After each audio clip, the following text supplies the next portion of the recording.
All of a sudden, Jeremy Corbyn doesn't look so bad, does he? Because as far as I can see, he seems to be the only fella calling out fallacies in this so-called democracy. I know, I promised myself I wouldn't get on this soapbox again, but when you have a BJ for PM, it feels like we're being sucked into oblivion. Because I'm delivering heat-seeking lyrics as a cynic aimed at these pillocks. So committed to no deal, it's becoming sadistic. Now, I'm not being anti-Semitic or trying to stir the pot, but I find it ironic as the Conservatives acting unorthodox. And as far as I can tell, I probably lost half the room, because frankly, Brexit bores me too. And I'm sick also of the doom and gloom as it starts to capitalist loom, and pretty soon, get it, this poem will also be outdated. With the next steps not being debated, I can't overstate this. I no longer wait with bated breath as I watch my television screen, a nightmare scenario prorogue in my dreams. And I'm screaming into a pillow as I witch a Sajid, prostrate into a whiter power, to go into recession and investing for lesser power.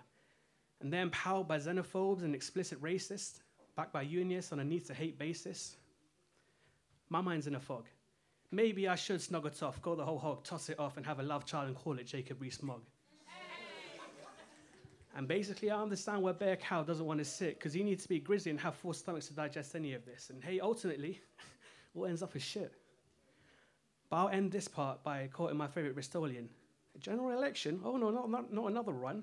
That's my Bristolian accent. But as long as you don't vote Tory, you're all right with me, son.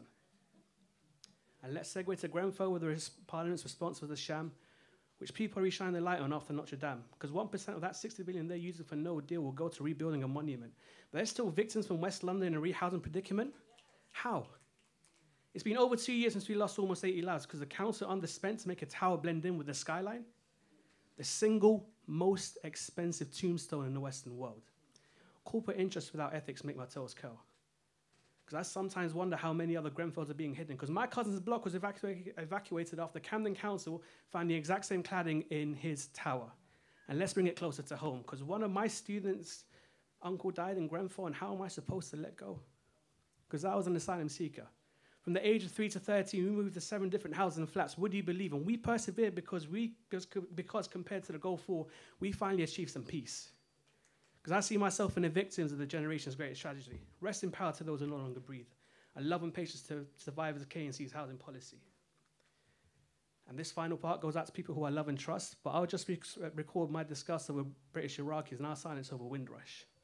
Listen, Habibi, ya ayuni, ya ba'ad shabdi. We may be British citizens, but we came here as refugees. And who's to say they won't revoke it from you or me?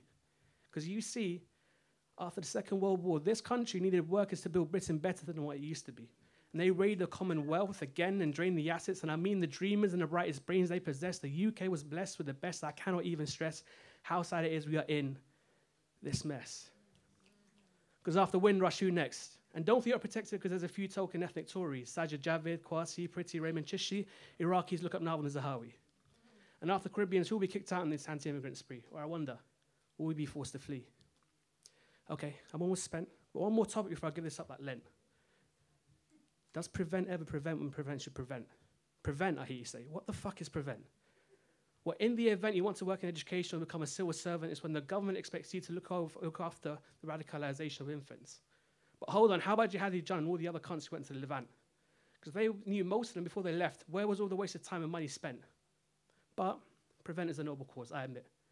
But I've got a bone to pick with all the ranking of the list of groups we should resist. So at the bottom, we have animal activists. Then we have the fascists and far-right terrorists. Then we have the IRA and ultra unionists. And top of the list, yep, still Islamists. Well, first of all, fuck ISIS, Al-Qaeda, Al-Shabaab. I'm sick of this shit, but do you really think they're the biggest risk that exists? Hello.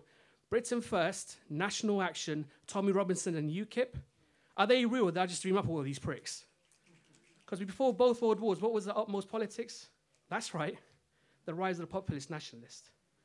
Now, it's not a popular opinion, but let's face it, all of the above was caused by the empowerment of institutional racists. But we are at our weakest if we think we're on the precipice. Take a step back and talk to people that you miss, whether religious or atheist. We still need to coexist. Remember, race, gender, and class are not monoliths. My poem may worry you, but I prefer to be an optimist. Thank you.